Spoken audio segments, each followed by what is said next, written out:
வருகின்ற நாட்கள் அனைத்தும் முருகப்பெருமானின் அருளால் நிச்சயம் உங்கள் வாழ்க்கையில் நல்ல ஒரு மாற்றம் காத்திருக்கு.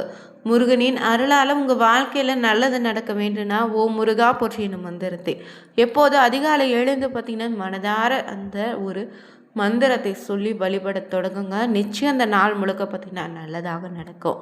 இன்னைக்கு இந்த ஒரு வீடியோ பதிவில் எதை பற்றி பார்க்க போகிறோன்னா, ஆடி மாதத்தில் அமையக்கூடிய ஆடி மாதம்னாவே தெய்வ சக்திகள் நிறைந்த மாதம். இந்த மாதத்தில் வரக்கூடிய பார்த்திங்கன்னா தேய்பிறை சங்கடஹர சதுர்த்தி. நம்ம வாழ்க்கையில் எந்த ஒரு நல்ல காரியத்துக்கும் முதல்ல பார்த்திங்கன்னா பிள்ளையார் சொல்லி போட்டு தான் தொடங்குவோம். அதுவும் நமக்கு ஏற்படக்கூடிய கஷ்டங்கள் விலக, சுப காரியத்தில் ஏற்படக்கூடிய தடைகள் விலகுவோம்.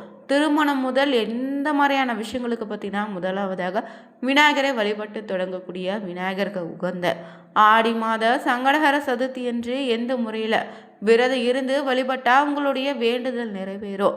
உங்களுடைய கஷ்டங்கள் காணாமல் போக இந்த சங்கடஹர சதுர்த்தி என்று மாலை நேரத்தில் 6 மணிக்கு இந்த ஒரு தீபத்தை ஏற்றி பாருங்க. நிச்சயம் நல்லது நடக்கும். மேலும் நீங்கள் பார்த்தீங்கன்னா விநாயகரை வழிபடக்கூடிய நபராக இருந்தீங்கன்னா ஓம் நமோ கணபதியே நமகன்னு 3 முறை கமெண்ட் பண்ணிவிட்டு மறக்காமல் சேனலை சப்ஸ்கிரைப் பண்ணிக்கோங்க. கூடவே இருக்க பெல் பட்டனை கிளிக் பண்ணிக்கோங்க. தனிப்பட்ட முறையில் உங்கள் ஜாதக ரீதியாக ஏற்படக்கூடிய பிரச்சனைக்கு சரியான ஒரு பரிகாரத்திற்கும் வீடியோவில் டிஸ்கிரிப்ஷன் கீழே ஜோதிடர் நம்பர் கொடுத்துருக்கோம். அந்த நம்பருக்கு நீங்கள் கால் பண்ணி தெரிஞ்சுக்கலாம். வாங்க வீடியோக்குள்ளே போகலாம். விநாயகரை வழிபடுவது வாழ்க்கையில் எப்படிப்பட்ட கஷ்டங்கள் இருந்தாலும் காணாமல் போகும்னு சொல்லலாம். சங்கடஹர சதுர்த்தி விரதம் எப்படி இருக்கலாம், யாரு கடைபிடிக்கலாம், இந்த சங்கடஹர சதுர்த்தி என்று வழிபட்டால் என்ன மாதிரியான பலன்கள் நமக்கு அமையும்னு தெரிஞ்சுக்கலாம். அமாவாசை பௌர்ணமியில இருந்து வரக்கூடிய 4வது திதி சதுர்த்தி திதின்னு சொல்லுவாங்க. அமாவாசைக்கு பிறகு வருவது சுக்லபட்ச சதுர்த்தின்னு, பௌர்ணமிக்கு பிறகு வருவது கிருஷ்ணபட்ச சதுர்த்தின்னு சொல்லுவாங்க. பௌர்ணமிக்கு பிறகு வரக்கூடிய சதுர்த்தி திசையை தான் சங்கடஹர சதுர்த்தின்னு கொண்டாடுவோம். இந்த நாளில் வாழ்க்கையில் அத்தனை வித கஷ்டத்தையும் துன்பத்தையும் போகக்கூடிய சக்தி வாய்ந்த இந்த நாளுங்க. இந்த நாளில் விரதம் இருந்து விநாயகரை வழிபட்டாலே எப்படிப்பட்ட பிரச்சனையாக இருந்தாலும் அது நீங்கிடுங்க. இல்லைன்னா பிரச்சனை தீர்வதற்கான வழி நிச்சயம் பிறக்குன்னு சொல்லலாம். பொதுவாகவே பார்த்தீங்கன்னா சந்திரனுடைய இயக்கத்தை பொறுத்து கணக்கிடும் போது துதி சதுர்த்தின்னு சொல்லுவாங்க. அமாவாசை பௌர்ணமிக்கு அடுத்து வரக்கூடிய 4வது நாள் இந்த சதுர்த்தி திதி. வடமொழியில் சதுர்னா 4ங்க. ஒவ்வொரு 15 நாளைக்கு ஒரு முறை இந்த சந்திரனின் சுழற்சியால் சதுர்த்தி திதி உருவாகுது. இந்த விநாயகர் பெருமானின் அருளை பெறுவதற்கு இருக்கக்கூடிய விரதம் சதுர்த்தி விரதம். விநாயகரை எளிமையான தெய்வம் என்பதால் இந்த நாளில் விரதம் ரொம்பவே எளிமைதாங்க. சதுர்த்தி என்று காலையில் நீராடி விநாயகர் கோவிலுக்கு சென்று 11 முறை வளம் வந்து வணங்கிடுங்க. அருகம்போல் வெள்ளருக்குன்னு விநாயகருக்கு மாலை கட்டி போடலாம். முடிந்தவங்க நாள் முழுவதும் உபவாசங்க இருங்க. விநாயகருக்கு இந்த நல்லா பிடித்த மோதகம், அவல் பொரி, கொழுக்கட்டை, சர்க்கரை பொங்கல், சுண்டல்னு ஏதாவது ஒன்றையோ இல்லை எது எல்லாம் முடியுமோ அதையெல்லாம் நீங்கள் நைவேத்தியமாக படைத்து வழிபடலாம்.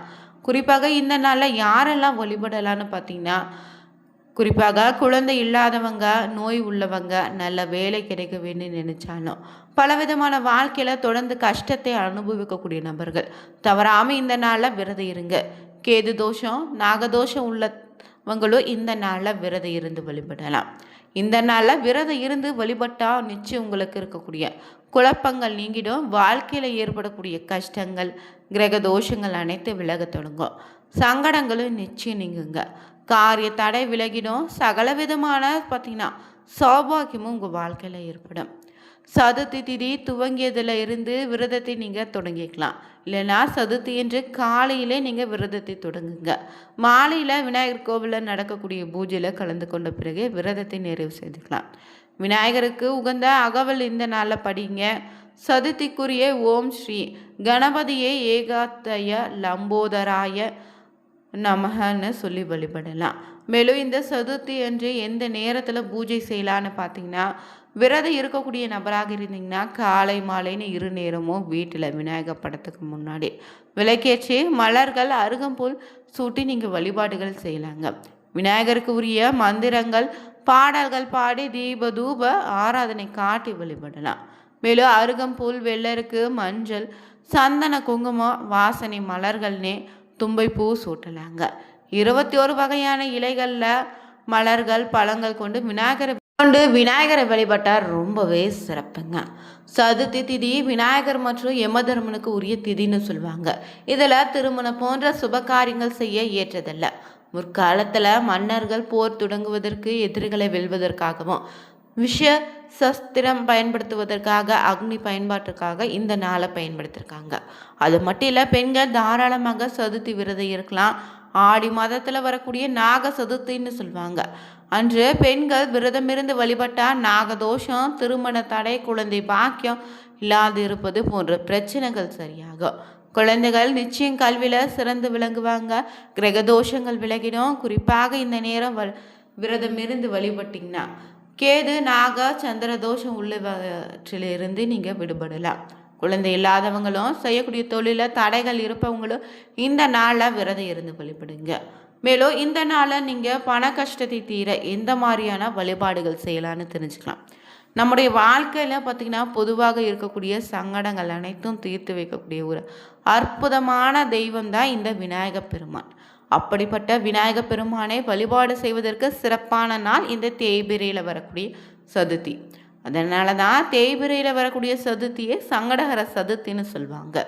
அப்படிப்பட்ட இந்த சங்கடஹர சதுர்த்தி நாளில் நீங்கள் பார்த்திங்கன்னா இந்த ஆண்டு பார்த்திங்கன்னா ஞாயிற்றுக்கிழமை நாள் அமைந்திருக்கு. ஆடி சங்கடஹர சதுர்த்தி. இந்த நாளில் உங்களுக்கு இருக்கக்கூடிய பணம் தொடர்பான பிரச்சனைகள் விலக என்ன செய்யலான்னு தெரிஞ்சுக்கலாங்க.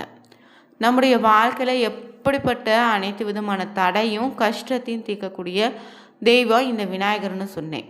விநாயகர் பெருமானுக்குரிய சதுர்த்தி திதி பார்த்திங்கன்னா எந்த கிழமையில் வருதோ அந்த கிழமைக்கேற்ற பலன் உண்டுங்க.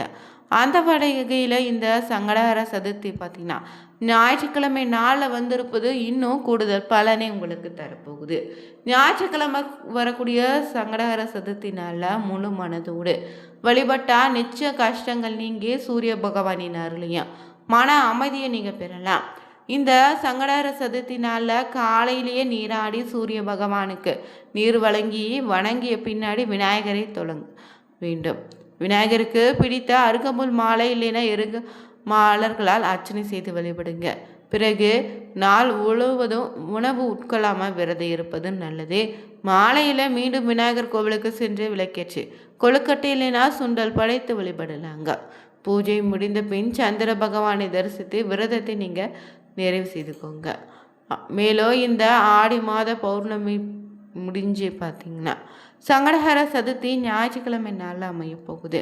இந்த நாள் பார்த்திங்கன்னா ஆகஸ்ட் 2ஆம் தேதியே சங்கடஹர சதுர்த்தியாக இருக்க போகுது. அதனால் வீட்டிலேயே எப்படி வழிபாடு செய்துட்டு இந்த ஒரு பரிகாரத்தை கூடுதலாக செய்யும்போது நிச்சயம் உங்களுக்கு பணம் தொடர்பான கஷ்டங்கள் தீர்வதற்கான வழி பார்த்திங்கன்னா நிச்சயம் பிறக்குங்க. இந்த சங்கடஹர சதுர்த்தி நாளில் பார்த்திங்கன்னா காலை 6 மணியிலிருந்து 7 மணிக்குள்ளே, இல்லைன்னா மதியம் 1 மணியிலிருந்து 2 மணிக்குள்ளே, இல்லைன்னா இரவு 8லிருந்து 9 மணிக்குள்ளே இந்த ஒரு பரிகாரத்தை நீங்கள் செய்யுங்க. இதிலும் குறிப்பாக இரவு நேரத்தில் வரக்கூடிய 8 மணியிலிருந்து 9 மணி வரை செய்வது ரொம்ப சிறப்புங்க. இந்த நாளில் சூரியனுக்குரிய நாளாக இருப்பதால் இந்த நாளாக வழிபடுவதால் நிச்சயம் பார்த்திங்கன்னா முழு பலனும் உங்களுக்கு கிடைக்கும். விநாயகர் படத்திற்கு முன்பாக வச்சுட்டு தீபத்தை ஏற்றி வைத்து வழிபடுங்க. இதற்கு சங்கடஹர சதுர்த்தி நாளில் வெள்ளை மொச்சையை பயன்படுத்திக்கோங்க. ஒரு சிறிய கிண்ணத்தில் இல்லைன்னா புதிதாக வாங்கிய அகல் விளக்கிலோ வெள்ளை மொச்சையை முழுமையாக நிரப்பிக்கோங்க. அதற்கு மேலே கிழங்கு மஞ்சள் ஒன்றை வச்சுட்டு மஞ்சள் பிள்ளையாரை பிடித்து வைப்பது போல நேராக மொச்சை மேல் வைத்து அந்த மஞ்சள் கிழங்கை பிள்ளையாராக பாவித்து அதற்கு குங்குமம் வைக்கணும். பிறகு விநாயகர் பெருமானின் படத்துக்கு முன்னாடி வச்சுட்டு தீபம் ஏற்றி வைத்து மலர்களால் அருகம்புல் அல்ல விநாயகரின் போற்றுகளை சொல்லி அந்த மஞ்சள் விநாயகருக்கு அர்ச்சனை செய்திடுங்க. இப்படி அர்ச்சனை செய்யும் போதே விநாயகர் பெருமானுக்கு பிடித்தமான இனிப்பு பொருட்களை நைவேத்தியமாக படைத்து வழிபட்டால் இன்னும் சிறப்பான பலன் கிடைக்கும். அர்ச்சனை செய்து முடித்த பிறகு கற்பூர தீப தூப ஆராதனை காட்டி வழிபாட்டை நிறைவு செய்துக்கலாம். வெள்ளை மொச்சையும் கிழங்கு மஞ்சளை காலையில் விநாயகரின் பாதத்தில் முன்னாடி வச்சிடுங்க. வழிபாட்டை இரவு 8 மணியிலிருந்து 9 மணிக்குள்ளே செய்துக்கலாம். இந்த மொச்சை கிழங்கு மஞ்சள் முழுவதும் விநாயகரின் பாதத்தில் இருக்கட்டும். மறுநாள் காலையில் கிழக்கு மஞ்சளை விநாயகரின் பாதத்தில் வச்சுட்டு மொச்சையை பறவைங்களுக்கு தானமாக போட்டுடுங்க. இப்படி நீங்கள் விநாயகர் பெருமானை இந்த சங்கடஹர சதுர்த்தி என்று வழிபாடு செய்யும்போது நிச்சயம் உங்களுடைய பணம் தொடர்பான கஷ்டங்கள் நீங்கிடும். மேலும் இந்த நாளில் பார்த்திங்கன்னா இன்னொரு பரிகாரமாக பார்த்தீங்கன்னா விநாயகருடைய பார்த்திங்கன்னா அரசமர இலை எடுத்து அதன் காம்பினை நீக்கிவிட்டு சந்தன குங்குமம் மஞ்சள் வச்சு அதன் மேலே அகல் விளக்கு வச்சு மனதார பார்த்திங்கன்னா விநாயகரை நினச்சி தீபம் ஏற்றுங்க. நிச்சயம் வீட்டில் இருக்கக்கூடிய பிரச்சனைகள் காணாமல் போகும். வீடியோ பிடிச்சிருந்தா ஓம் நமோ கணபதியே நமகன்னு 3 முறை கமெண்ட் பண்ணிவிட்டு சேனலை சப்ஸ்கிரைப் பண்ணிக்கோங்க. Thank you viewers.